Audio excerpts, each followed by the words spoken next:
Hello, j'espère que vous allez bien. Donc je vous retrouve aujourd'hui avec une vidéo un peu chill où je vais vous présenter les jeux que j'ai utilisés durant le premier trimestre de l'année.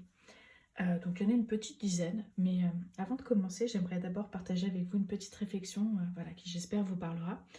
Parce que je me rends compte en fait qu'en dehors des séances de tarot, euh, j'ai un peu plus de mal à me tirer les cartes en fait ces derniers temps. J'ai aussi du mal à vous partager du coup des tirages du jour et à créer du contenu sur Insta.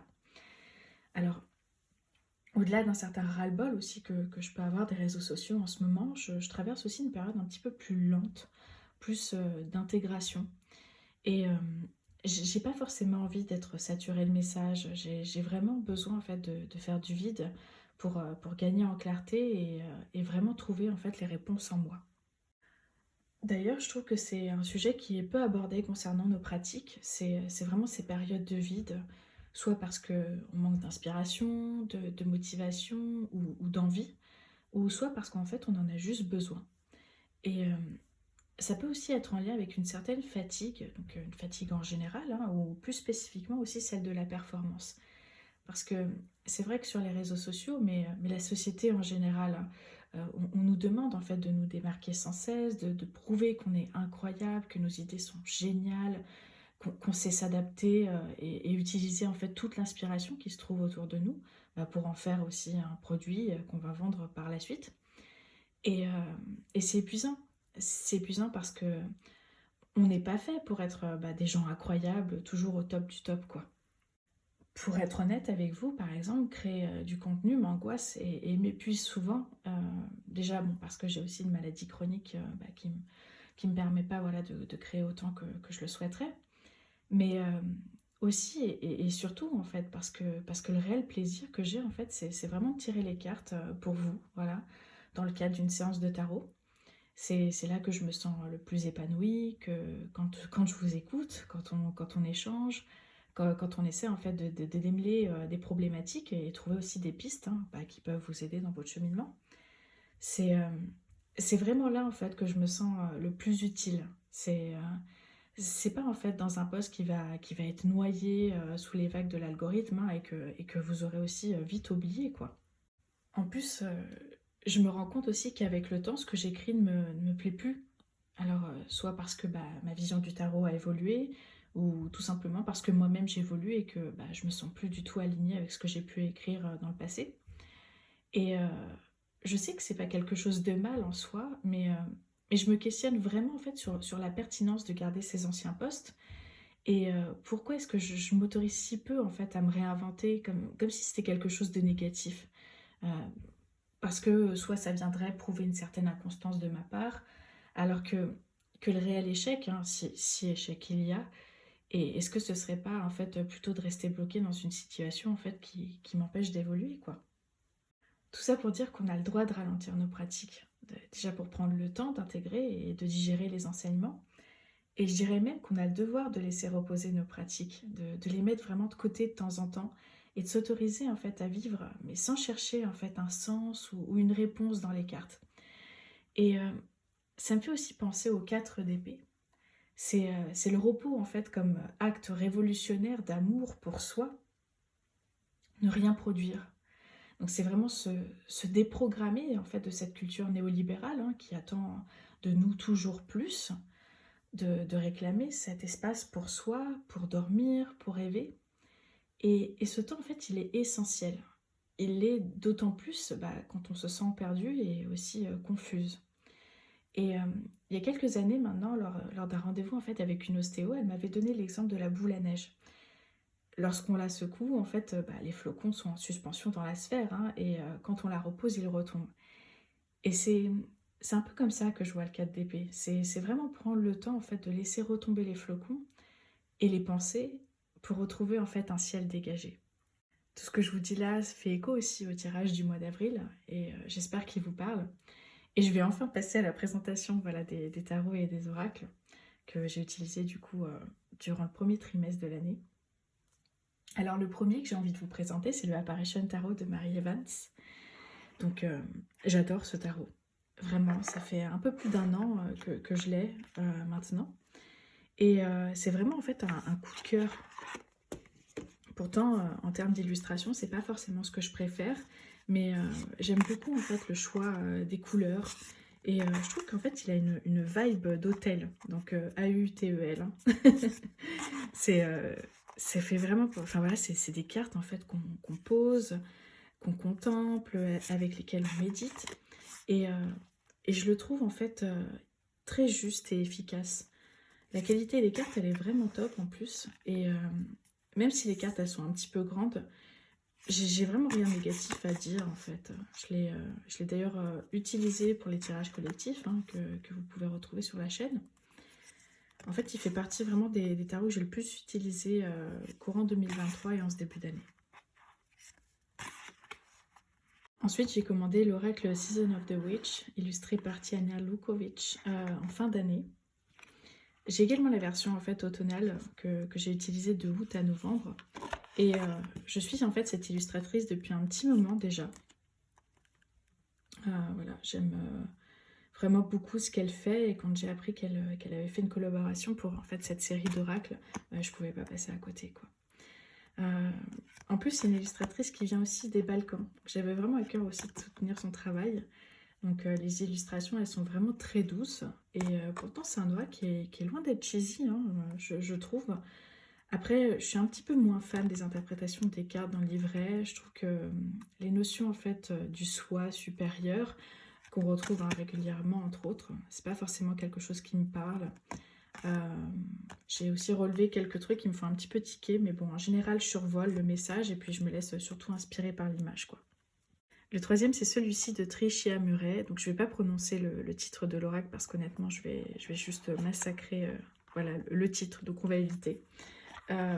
Alors, ce deck, en fait, c'est la combinaison de deux oracles de la créatrice. Donc, d'un côté, en fait, on a les illustrations et de l'autre, on a un court message.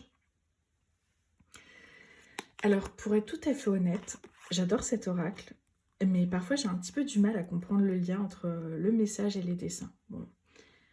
Après, on peut facilement se passer du message et interpréter les cartes voilà, de façon totalement intuitive, ou inversement, hein, se passer voilà, des images et puis juste lire le message, quoi. Et d'ailleurs, pour la petite histoire, pardon, il y a quelques années, en fait, quand l'oracle se vendait encore séparément, j'avais trouvé en fait l'un des deux sur Vinted et je sais pas pourquoi, mais à ce moment-là, en fait, cet oracle me faisait peur. J'étais pas forcément à l'aise en fait avec certaines illustrations, les cartes aussi étaient plus grandes, donc ça le rendait en fait plus imposant. Et du coup, je l'ai revendu. Voilà. Et quand j'ai vu qu'elle le vendait ensemble, en fait, qu'il y avait aussi quelques cartes un peu colorées, que c'était un peu plus doux et qui me semblait en fait un peu plus nuancé, je me suis laissée à nouveau tenter et franchement, je regrette vraiment pas parce que bah, c'est un bel oracle, quoi. Et il est vraiment poétique, il a aussi une vibe assez ancestrale. Et je trouve que pour une connexion en fait animiste, il est vraiment top. Le quatrième, c'est le tarot des ambiguïtés. Alors pour le moment, je n'ai pas utilisé ces arcanes mineurs parce que j'ai toujours un petit peu plus de mal avec les mineurs du Marseille. Mais j'adore ces majeurs. Vraiment, je trouve que c'est une relecture hyper intéressante. C'est aussi une façon pour moi de renouer en fait avec le Marseille que j'ai délaissé ces derniers temps. La qualité des cartes, elle est vraiment super. En plus, c'est un effet en fait linen, comme le fils Spiritaro. Et je trouve en fait qu'il sent bon. Alors, je sais que c'est un petit peu chelou dit comme ça, mais, euh, mais je suis très sensible en fait aux odeurs. Et j'aime bien sentir mes jeux. Et quand son odeur me plaît, bah, c'est forcément un plus, quoi. Elle est magnifique, cette carte de la mort. Incroyable. Le cinquième, c'est le Holy Spectrum Tarot. Donc, c'est l'édition Infinity. Alors ça faisait un petit moment que je souhaitais ce tarot. Et pourtant c'est pareil, je suis pas forcément fan de ce type d'illustration. Il a un côté un petit peu néon qui m'attire pas particulièrement. Et il a aussi ce côté minimaliste, alors que j'ai plutôt tendance en fait à me diriger vers des jeux qui sont plus chargés. Et pourtant, voilà, bah, je le trouve incroyable, quoi. C'est d'ailleurs assez drôle parce que malgré son côté minimaliste, en fin d'année, en fait, j'ai voulu faire cet exercice de dormir avec une carte pour voir en fait ce qui ressort dans les rêves. Et les rêves, au contraire, étaient hyper chargés. Donc, comme quoi, faut vraiment pas se fier aux apparences, quoi. cette carte de la mort, elle est incroyable. Alors, je sais que c'est la deuxième carte de la mort où je dis qu'elle est incroyable. Je regarde pas forcément les cartes, comment dire, enfin en fait de cartes en particulier avant de me décider pour me procurer un jeu, quoi. Mais j'avoue que la carte de la mort et celle de la force, si je les adore, c'est quand même un plus. Voilà.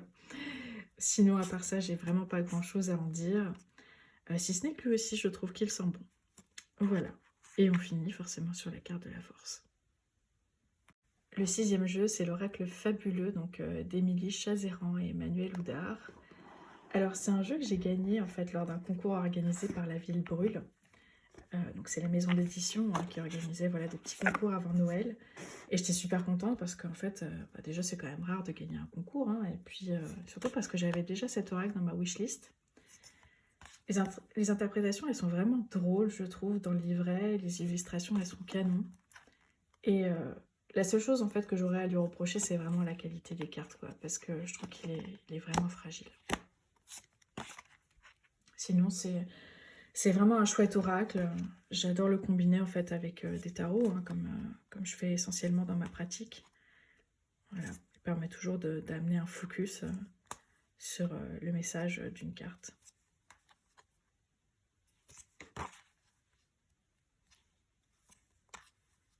Le septième, c'est l'oracle des plantes, donc un classique pour moi.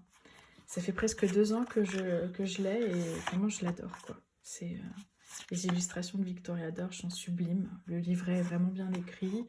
Et je vous l'ai déjà présenté donc sur la chaîne, donc je ne vais vraiment pas m'étendre trop longtemps dessus. Mais pour moi, en fait, c'est vraiment un indispensable. Et d'ailleurs, pour info, c'est aussi cet oracle que j'utilise avec le Fils Spirit Tarot dans le tirage Prendre soin les unes des autres. Donc c'est un tirage inspiré des luttes écoféministes hein, qui lui va juste beaucoup trop bien, quoi. Le huitième, c'est le Story Medicine Tarot, donc la seconde édition Animal Woman. Alors c'est pareil, je ne vais pas trop m'étendre sur ce tarot parce que je l'ai déjà présenté dans une précédente vidéo.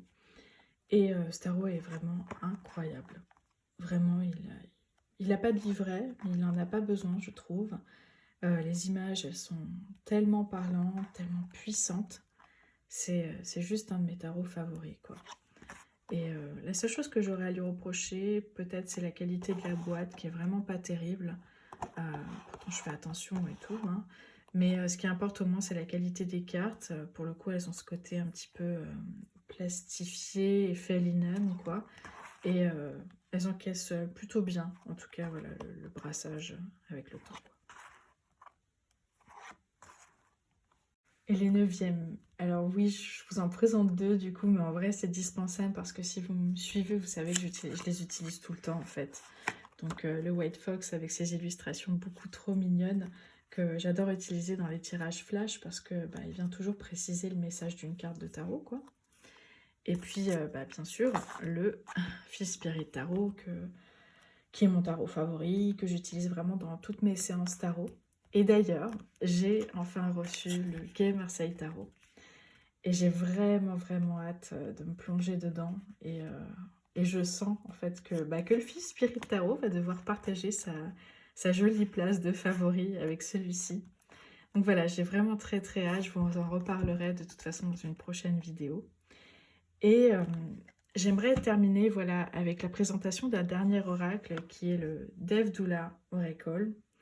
Mais je sens en fait que je commence à fatiguer et j'aimerais en fait vous proposer aussi un petit exercice en plus. Donc voilà, j'aimerais prendre le temps. C'est un exercice qui pourrait aussi vous servir voilà, pour découvrir vos nouveaux decks. Donc je vous propose qu'on se retrouve justement dans une prochaine vidéo en étant aussi plus reposé.